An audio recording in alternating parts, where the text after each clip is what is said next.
Bonjour à tous. Bonjour. Alors aujourd'hui je suis super heureuse de vous retrouver pour une nouvelle vidéo avec Christelle qui va nous parler d'Ayurveda.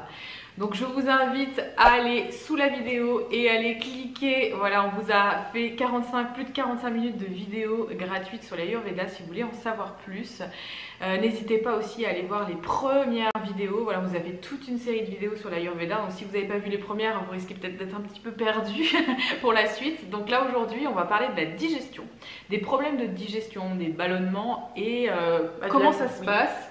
Voilà, en Ayurveda, est-ce que tu peux nous expliquer pourquoi on a ces phénomènes? Alors, on a pas mal de troubles digestifs. Aujourd'hui, on va parler principalement des troubles liés à la distension abdominale, donc tout ce qui est gaz, ballonnement, constipation, qui sont des déséquilibres au niveau de la digestion qui sont liés au dosha Vata.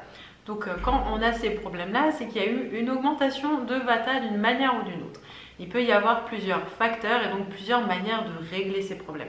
Effectivement, l'alimentation va être le nerf de la guerre.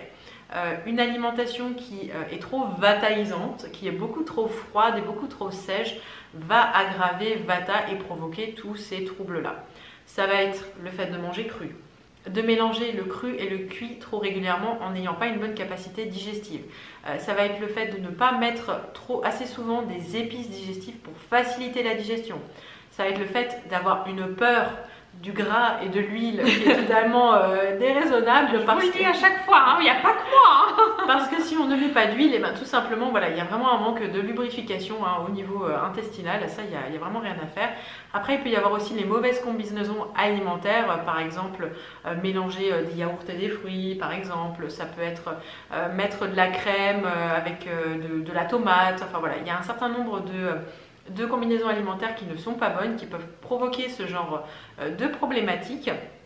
Et on a aussi tout ce qui est vraiment lié en fait au déséquilibre de Vata de manière générale. Donc pas forcément l'alimentation, mais ça peut être vraiment le stress, le fait d'être dans de grands bouleversements, le fait de mal dormir aussi, ça peut vraiment aggraver les problèmes digestifs, ou de par exemple manger juste avant de se coucher, ce genre de choses, de ne pas faire des choses bonnes horaires par exemple. D'être trop actif le soir, pas du tout actif, un peu léthargique le matin, et aussi le fait de ne pas pratiquer de sport.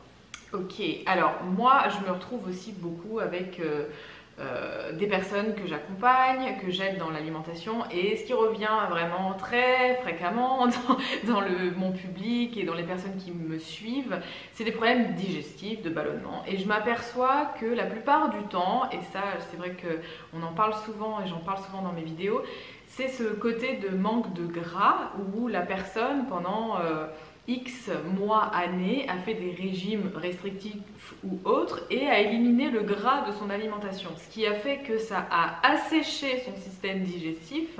Et après, souvent, je me retrouve face à des personnes qui ne digèrent plus rien, qui ballonnent, qui ont des fermentations. Et surtout dans le milieu sportif, où il y a beaucoup de personnes qui sont en période de sèche et du coup, qui assèchent aussi complètement leur système digestif et après qui ont des phénomènes très longs à récupérer et à régler de déséquilibre avec le Vata en fait, où ils ont un excès de sécheresse à l'intérieur, ils n'arrivent plus à rien digérer, même en mettant vraiment des personnes avec une diète particulière, et en général c'est ce que je fais dans mes protocoles, où je remets une diète très très riche en lipides et en bons gras et en aliments très cuits pour rééquilibrer le Vata.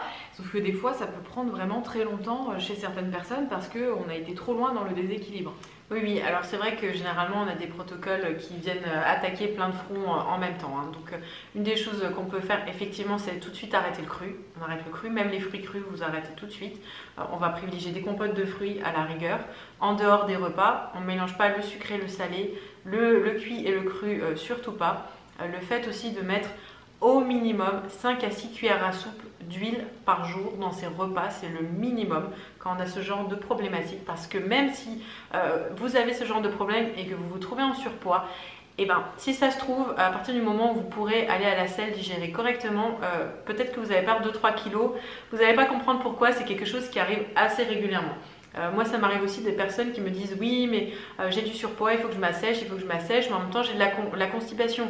Bah oui, mais d'abord il faut régler la constipation avant de voir l'excès de poids. Ça, on ne peut pas procéder autrement. Mais de toute façon, il ne faut pas avoir peur du gras. Le gras ne fait pas grossir. Enfin, je veux dire, les mauvaises graisses sont mauvaises, hein, de toute façon pour la santé. Mais si on consomme des bonnes graisses, des bonnes huiles végétales variées, des graisses animales en petite quantité et pas de graisses trans ou ce genre de choses, oui, il n'y a aucun problème.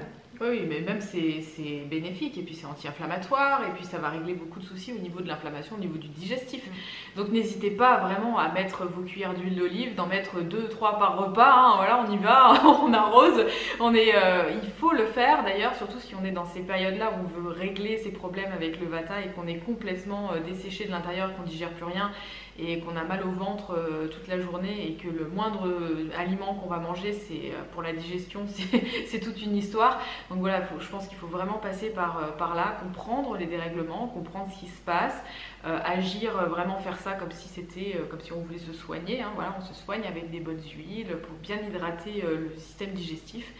Et là après c'est vrai qu'on voit une grosse différence. Ah oui, oui. Après il y a un autre cas aussi. Là on parlait du dérèglement avec Vata, mais il peut y avoir un dérèglement qui est différent avec le Pitta par exemple, oui. Où c'est l'inverse, où là on peut aller vers des troubles aussi digestifs, mais où ça va être beaucoup plus liquide dans ces cas-là. Là ça va sortir, mais ça va sortir trop. Voilà, c'est ça. Effectivement, Pitta peut avoir, quand il est déréglé, en fait, soit des problèmes de constipation, mais rarement avec ballonnement, hein, c'est plus du coup des brûlures en fait qui vont bloquer le passage pour aller à la selle, pour évacuer, ou des problèmes de diarrhée en fait chronique. Donc ça arrive régulièrement chez Pitta. Pitta a toujours ce problème-là, dès qu'il mange trop épicé, trop chaud, ça va mal se passer en fait. Ou de prendre des aliments froids qui sortent du frigo parce que ça va demander du coup à l'organisme de réchauffer et là du coup le feu il va s'emballer et souvent ça se passe avec une grosse purge hein, qui va se passer juste derrière.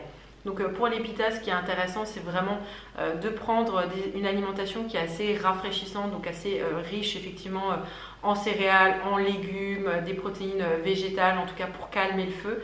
Dans un premier temps, c'est très intéressant. Et ce qui peut marcher aussi, ça va être le fait d'utiliser des épices rafraîchissantes régulièrement, que ce soit en tisane, que ce soit dans les plats, on peut en mettre absolument partout. On a par exemple le cumin, la coriandre, on a l'aneth aussi qui est intéressante. Voilà, donc ça va être des exemples d'épices en fait qui sont rafraîchissantes et qui vont vraiment aider en fait à calmer les excès de feu de Pitta.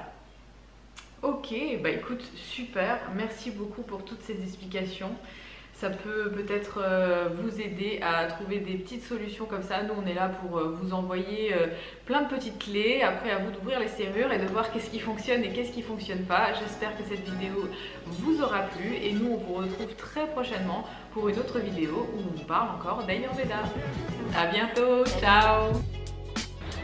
Hey, salut à toi! Salut! C'est Pierre. Et Céline. Alors, on voulait juste te prévenir que tu as 1 heure de formation offerte, la santé par l'Ayurveda. Alors c'est juste ici, tu as juste à cliquer pour recevoir gratuitement ta formation sur l'Ayurveda.